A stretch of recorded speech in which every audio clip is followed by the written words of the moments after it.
Coming up, giving the dreams the cash they need to come true. Saddle up in a King Ranch Edition King Air. And new avionics that could come to your panel. AOPA Live this week begins in just a moment.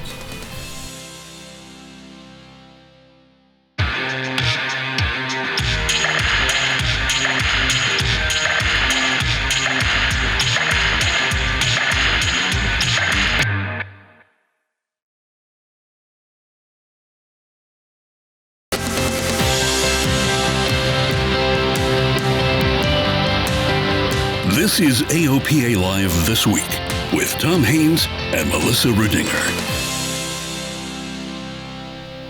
Lives are changed forever, and the pilot population is about to grow. It's all thanks to the James C. Ray Foundation. It might be the best part of the year here at AOPA when we get to call scholarship winners and let them know their dreams are coming true. AOPA Live's Paul Harrop reports. Hashtag best day ever. Hi, is Hannah available? For 80 students and 20 teachers, this was the call they've been waiting for. You were selected as a winner. Wait, are you serious? I'm very serious. Oh my goodness, that is amazing. Thank you so much. I did want to let you know that you are one of our flight training scholarship winners. Oh, fantastic. Fantastic. That's great. Scholarship Program Manager Taz Thomas knows the impact these dollars will have. So it's a very exciting thing to be a part of. When I'm calling them and the phone is ringing, I'm just like, when they answer, like I know that their life is going to be forever changed. And so do the recipients. Guess what? You are one of our winners for the flight training scholarship. Oh man, I was already set to apply again. You are. No, you are one of our $10,000 winners, Josh, and I am so excited for you and your students. Oh, thank you, Miss Cindy. Thanks to AOPA Foundation. Wow. So what does this mean to you and your family and your students? I think really it just, my mind goes to my students will get a better experience now that I'll be able to have a better idea of what the end product looks like. Call after call, Skype after Skype. Thank you. Nothing but smiling faces and bright futures, courtesy of the James C. Ray Foundation. And I feel like I'm like the bridge between people and their passion. So just doing my job, it makes me feel really good. Paul Harrop, AOPA Live. You can read more about the scholarship recipients on our website. And the AOPA scholarship winners weren't the only ones to receive life-changing opportunity this week. High schooler Kimba Rodriguez from Bakersfield, California, won the California Aeronautical University Dreams Take Flight Scholarship. It's worth over $150,000. The scholarship covers tuition and fees, including flight requirements for CAU's Bachelor of Science degree in Aeronautics. There's no really words to describe it. I'm just so excited and so happy and so driven about this. Being in the sky just makes me so happy, and that just reminds me that I really, really wanted this for my life. CAU said that Kim's scholarship application really stood out. It showed her immense work ethic and desire to be a part of the aviation community. Congratulations to Kim and all our scholarship winners. Great. AOPA is continuing to work to make flying more affordable and accessible. Now you can find detailed FBO fee information on the AOPA Airport Directory. It's part of our effort to make FBO fee information more readily available and transparent. To find the fees, once you go to the airport page in the directory, click on FBOs, then the specific FBO you'll be using. Here you'll find the new Fees Details section. Fees are listed based on the type of aircraft you fly. So now you'll know what fees are going to hit you at that airport and FBO. And if you don't like them, you can use our directory to find a nearby airport or other FBO with prices more to your liking. It's a big move in the single-engine turboprop market. Dyers is buying Quest Kodiak. Now, Dyers is best known for their TBM line of airplanes. Quest makes the Kodiak. The two airplanes, while entirely different in mission, share many of the same components and vendors. Well, I think it's an aircraft that perfectly fits the TBM family. it's going to be for us a slightly diversified aircraft, which is more on the mission side as opposed to the TBM that is more on the fast performance side. So this is a very nice complement between those two lines of products. The deal still has to face regulatory approval, and this is really an interesting combination. Yeah, it really is. I've flown both the TBMs and the Quest or Kodiak a number of times, and they are both amazing airplanes. But boy, you talk about different ends of the spectrum. You've got the TBM, which is like a sports car. It is an amazingly fast single-engine turboprop, and then you have the Kodiak, which is backcountry, a bit of a truck, but it does its job really, really well. And so anyhow, yeah, very, very different airplanes. And well, it'll be interesting too to see how they merge the two cultures. You've got the TBM out of Tarbes, France, right, and the Quest Kodiak out of Sandpoint, Idaho. Right. Yeah, two very different worlds coming together there. Indeed. Well, a new option for avionics. Aspen says their E5 electronic flight instrument has been approved for installation into aircraft without a panel mount GPS. The $5,000 unit is designed for aircraft with a dual or single navcom where the owner wants to upgrade the steam gauges to glass. The Evolution E5 EFI can be approved for IFR flight when installed with a panel mount IFR GPS. Well, an ambitious launch from the Paris Air Show, Israeli company Aviation launched an electric commuter airplane called Alice. Now, the company says Alice will carry 9 passengers, 650 miles at 240 knots on a single charge. Well, how is this possible, you might ask? Lots of batteries. We mean lots. More than 8,000 pounds of batteries, which make up a significant part of the 14,000 pound takeoff weight. Aviation is working with Magnax and Siemens on the 3-motor propulsion system. Commuter airline Cape Air is the first customer for the airplane. Aviation is planning to flight test the airplane in Washington State and is working toward FAA certification in 2021 or 2022. Well, Alice won't be supersonic, but the FAA wants to make it easier to test supersonic flight in the United States. Acting FAA Administrator Dan Elwell announced a notice of proposed rulemaking that would modify and clarify procedures to get approval to test supersonic aircraft. The announcement also comes at the Paris Air Show. There are several supersonic aircraft under development in the United States.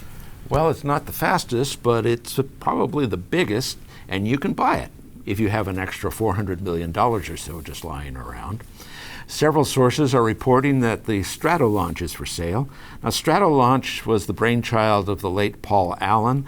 The idea was to use the aircraft for launching spacecraft. The 6-engine behemoth flew just once a couple of months ago. No word on if there are any interested buyers. Let's hope it's not another Spruce Goose kind of airplane. I was just thinking the same thing. It is a really cool concept and a great project. I hope somebody picks it up and is able to complete his vision. Absolutely. Yeah, pretty neat. Well, when we come back, take to the skies, Texas style. And whoops, we've got some splaining to do. We'll be right back. Purchasing your own aircraft is an exciting experience. AOPA Finance simplifies the process, saving you money with lower interest rates and hassle-free loans, so you get into your new aircraft sooner. AOPA Finance, the right approach to buying an aircraft. Welcome back. Colleagues are remembering an icon of the avionics industry. Gary Burrell was a co-founder of Garmin. He passed away on June 12th. General aviation pilots may be most familiar with Burrell's vision of technology integration with products in the GNS 430-530 family that combines GPS technology with traditional aviation navigation and communication systems, as well as a color-moving map. It, in many ways, changed the way we navigate. Burrell was 81 years old. And boy, what an incredible gentleman. I only met him a few times, but he was so kind and so gracious. You knew Gary pretty well. I'd met him a number of times over the years, and we'd had some meetings together and that sort of thing. And you're right, he was a true gentleman, very humble. Everybody was his best friend. When you met Gary, he had a big hug, and it treated everybody like he'd known you his whole life. I remember one time in particular, this was after Garmin went public in 2000. So Gary at this point was worth, $1 billion, literally. And he was just as humble as ever. There was an event where he was going to pick me up in his car and we were going to drive somewhere. I don't remember what it was now, but he pulls up to the door, the entryway to pick me up, and he was in this Toyota Corolla, used car that he drove, and that was his daily driver, probably the only car he ever had. And it was just shows how humble he was, how he stayed. He was very much a family man and very involved with his church, and gave a lot of money to his church and the church community, and a lot of other causes. And so anyhow, really remarkable person, but also a real visionary in the avionics world. Oh, that's true. I mean, he, former engineer at Bendix King, right. but he and Min, who, they saw a future that the larger industry didn't see at that point, and changed our lives. It really did change the way we fly. They were leading very much in the GPS world. They had this great vision of what you could do with GPS. And I would put his name up there with many of the others that we think about as being influential, certainly in the 20th century and into the 21st century in aviation. People like Lear and Cessna and Mooney and Piper. I think Gary Burrell probably is right there among them as far as it goes from an influence standpoint of influencing aviation. Yeah, just an incredible man. Right, yeah.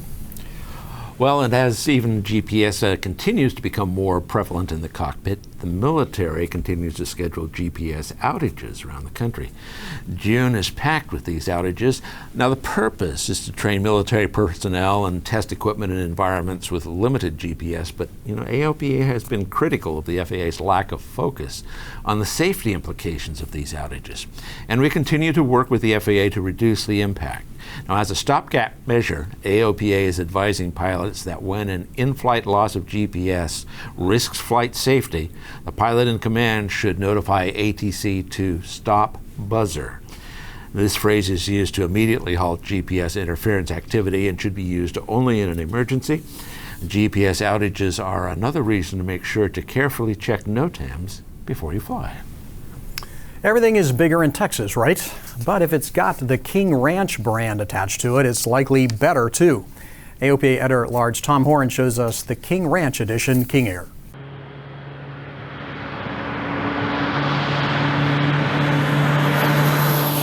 There are some 6,000 King Airs out there. Some, like the King Air 350ER, are even used in military or air ambulance missions. Now, there's a swanky new version of the 350i, one with an interior that could be the most stylish of any turboprop twin. It's called the King Ranch 350i, and to understand the background, you have to know that the King Ranch in Texas, founded in 1853 by Captain Richard King, is an 850,000-acre ranch, the largest in the U.S. It started out as a cattle ranch, but then added a line of branded merchandise, leather goods, and even Ford F-150 pickup interiors. Now, it's the 350i that has the King Ranch treatment. It's a $125,000 option. We're talking luxury, folks. Those seats are made of Kingsville antique affect leather. The headliner, faux ostrich. The side panels, faux crocodile leather. There's the King Ranch logo in text, and its brand, literally, is on the aft bulkhead, winglets, and on the paint job. Of course, the panel isn't any slouch either. It has the Rockwell Collins ProLine Fusion Touch avionics suite. I went out to Textron in Wichita to fly the first of the King Ranch 350i's and met senior demo pilot Mark Moeller, who'd be showing me the ropes. Here he fills us in on the Fusion and just some of its features. I'll say this about the ProLine Fusion. To me, it's really big is you have the option with the airplane of either touching the displays, the PFDs, the MFDs for interaction, or you can use the cursor control panel that's down next to the MKP panel and interact just by sitting in your seat and laying your hand down by it in the pedestal. Now, one thing that the Collins Fusion has now, it's the multi-scan weather radar we have on the King Air.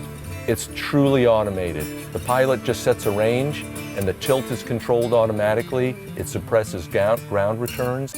So they don't have to concentrate on, well, what tilt am I going to set, what range? Now I can just see the weather and I can go around it or avoid it. Then comes my chance to fly. It's line up, see the center line on the PFD's synthetic vision? power up, and go. Soon comes V1, rotate, right up pitch up, those bars initially. positive rate, and Your landing gear gear up. up. Here, 0 kilo. At altitude, we did the basic maneuvers like steep turns and slow flight. As you might expect from an airplane with a max takeoff weight of 15,000 pounds, controls are a tad heavy. Then we power the left engine back to see the single engine climb rate. After vectors back to the Dwight D. Eisenhower Airport, we did several touch and goes and stop and goes. You use 120 knots down final, but to slow down initially, you have to pull the power back to 25% torque. Then it's slowly power back for 100 knots on short final, then walk the power levers back some more until you're just a few feet off the runway and try to land it with minimal flare. Next comes reverse thrust and a taxi back to the Textron hangar. They say that the real customer in an airplane like this is the person sitting in the boss's seat. The boss, well, everybody in the cabin, should be very happy with the King Ranch interior and paint job. But flying any Fusion-equipped 350i is just as big a treat for the front seaters, too. Tom Horn, AOPA Live. Read more about it in the Turbine edition of AOPA Pilot Magazine. Finally this week, we messed up, and many of you called us on it. Check out this Pilatus Porter on amphibs. Now, you may have seen it on the show last week. It's on the cover of the July edition of AOPA Pilot Magazine. Nice shot until you look closer and see that the right wing tank fuel cap is dangling in trail. AOPA staff were not the PIC for this photo flight, but we probably should have caught it before the flight, or at least before we put it on the cover of the magazine. So a friendly reminder to always do a thorough pre-flight, even when that demands a tall ladder. It's the little things that'll catch you. Every time. You would not believe the number of people who saw that cover of the magazine in pre-production before we sent it out the door, and we all missed it. So we could have fixed it with Photoshop. Perhaps. Well, that's it for this week. Be sure to tune in on the AOPA Facebook page for coverage of our Stoll Invitational from the Livermore Fly-In. And look for it Friday evening at 6 p.m. Pacific. We'll bring you coverage from Livermore next week. And remember, we love hearing from you, even if it is to point out our mistakes. Our email is aopalive@aopa.org. And that's it for us this week. See you next time.